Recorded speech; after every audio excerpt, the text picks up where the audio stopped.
Great news to begin with. The new details this morning about those dramatic rescues off the coast of Georgia. The 4 remaining crew members trapped for more than 30 hours in a capsized cargo ship finally pulled to safety. Kaylee Hartung starts us off there on the scene in Georgia with the very latest. Good morning, Kaylee.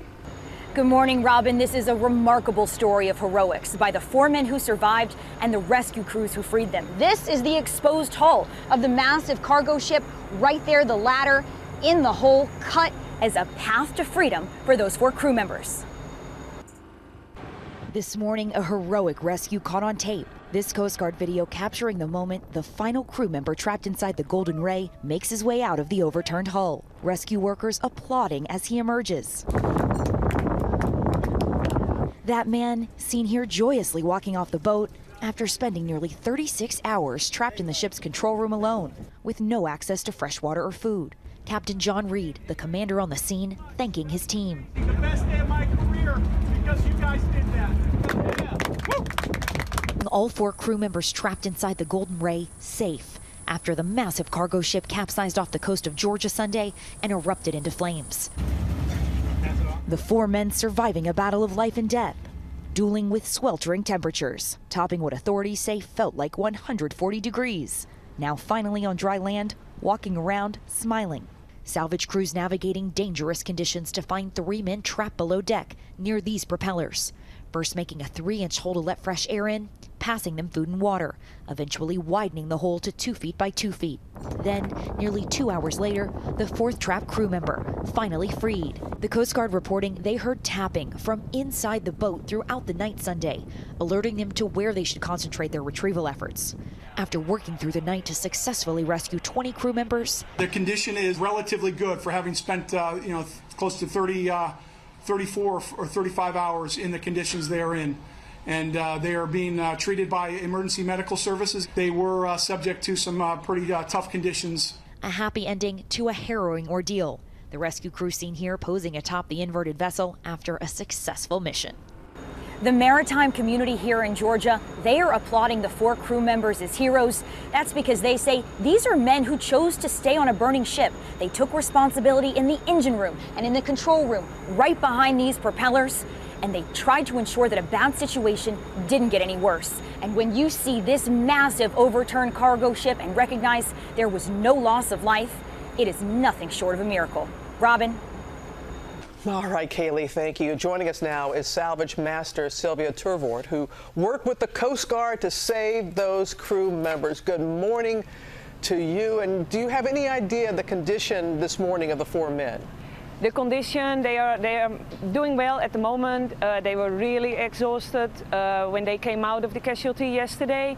They have been in very awkward, difficult circumstances. It has been dark for more than 36 hours. The humidity was really high, and then again the atmosphere. There was a combination, of course, of some fuel in the engine room compartment where they were captured, and the temperature was up to 150 Fahrenheit.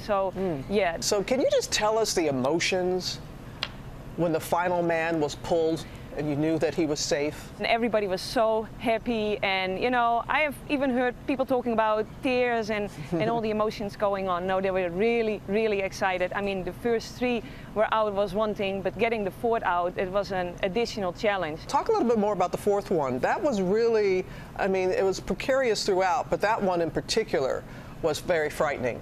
The first 3, by tapping, they found the crew and they located them.